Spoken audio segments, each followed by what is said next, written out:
პოლიტიკური პარტიების დაფინანსებასთან და ზოგადად პოლიტიკურ ფინანსებთან დაკავშირებული საკითხები განიხილეს თბილისში რეგიონულ კონფერენციაზე, რომელიც საქართველოში უკვე მეორედ ჩატარდა.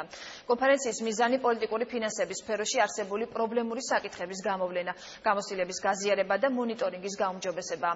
რა მდგომარეობაა მხრივ საქართველოში და რა ფორმით არის შესაძლებელი საერთაშორისო თანამშრომლობის გაღრმავება. გენერალური აუდიტორის პირველი მოადგილე ნინო ლომჯარია არის დილის მოამბის სტუმარი. დილამშვიდობის ქალბატონი. მოგესალმებით.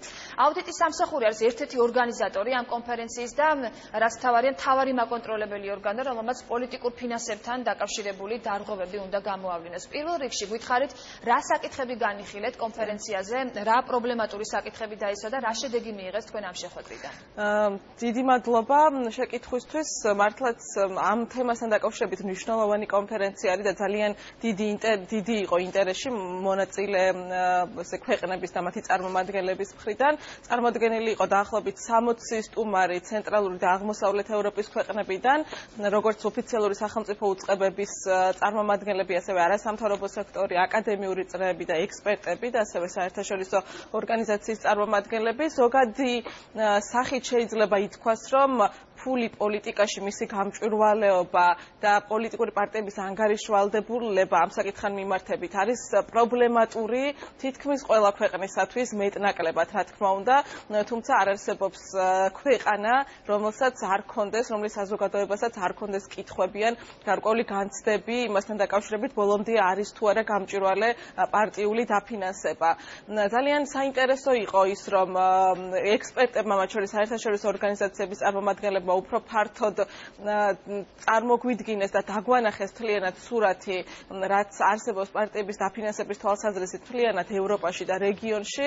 აღინიშნა, რომ განსაკუთრებით ბოლო პერიოდში თვალშისაცემია იგივე პოპულიზმი და მომეტებული ექსტრემიზმი, რითიც ხასიათდება პოლიტიკური პროცესები და ამ ფონზე განსაკუთრებულ მნიშვნელობას იძენს პოლიტიკაში შემოსული ფულის გამჭვირვალობის მნიშვნელობა და იმ ორგანოების მნიშვნელობა, რომლებიც პარტიების დაფინანსების მონიტორინგს ახორციელებენ და ამ თვალსაზრისით ჩვენ გავამახვილეთ გარკვეულ პრობლემატურ გარემოებებზე ყურადღება, თუ როგორ ვებრძვით ჩვენ ქვეყანაში, რა უნდა გაკეთდეს და რა არის უკეთესი პრაქტიკა ამ თვალსაზრისით. დიახ, რა გამოცდილების გაზიარება შეუძლია საქართველოს ევროპის ქვეყნებისგან? ასეთი კონფერენცია, როგორც ვიცი, შარშანას ჩატარდა, რა შეიცვალა მას შემდეგ? თქვენ რა შეცვალეთ? მართალია თქვენ ახალი დანიშნული ბრძანდებით ამ თანამდებობაზე, მაგრამ ზოგადი სურათი რომ გითხრათ, დღეს რა მდგომარეობა არის?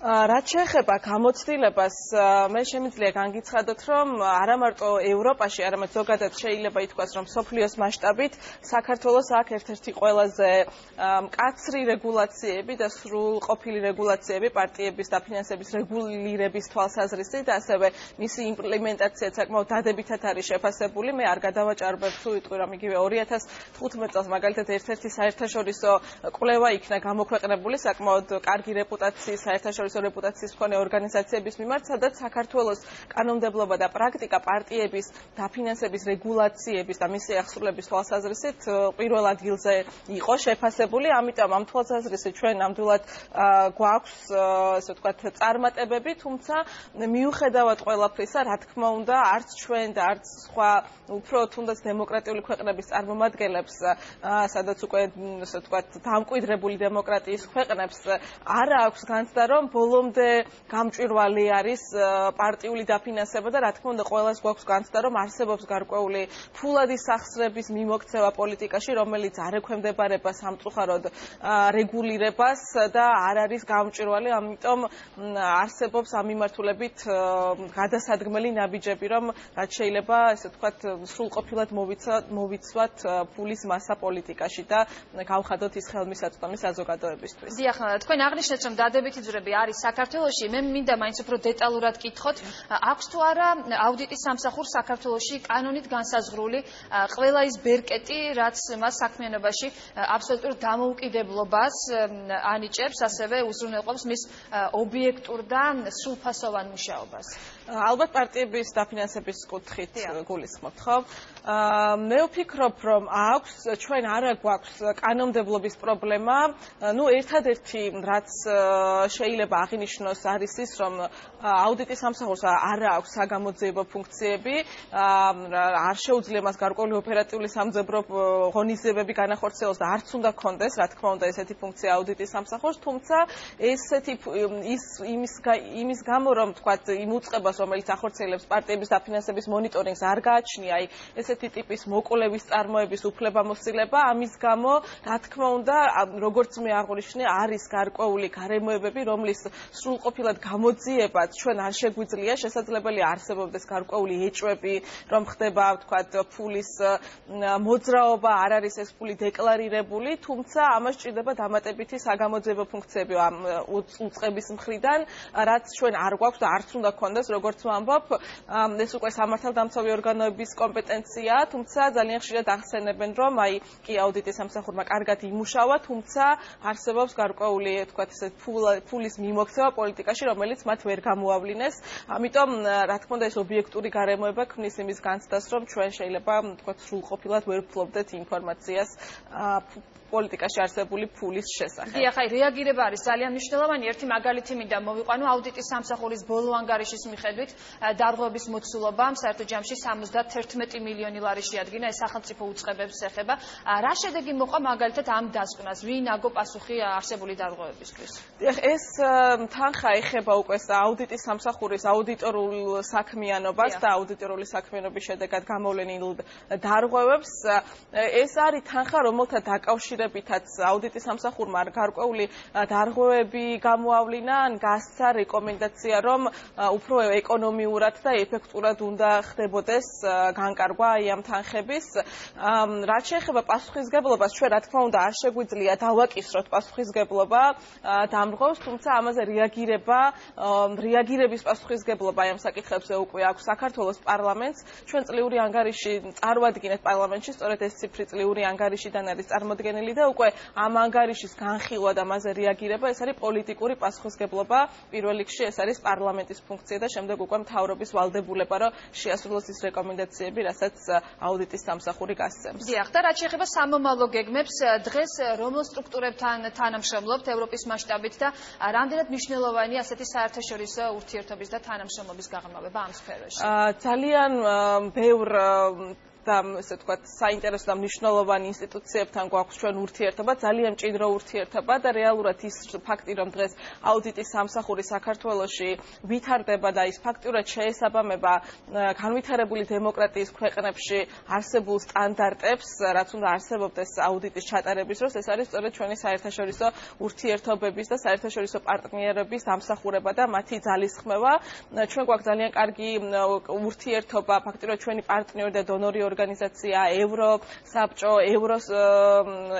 ევროსაბჭო, ევროკავშირის წარმომადგენლობა, ასევე EUTO ODIHR-ის მისია, IDEA საერთაშორისო, რომელიც ასევე ძალიან კარგი, ესე ვთქვათ, მაღალი რეპუტაციის ორგანიზაცია, იგივე არჩევნების კუთხით.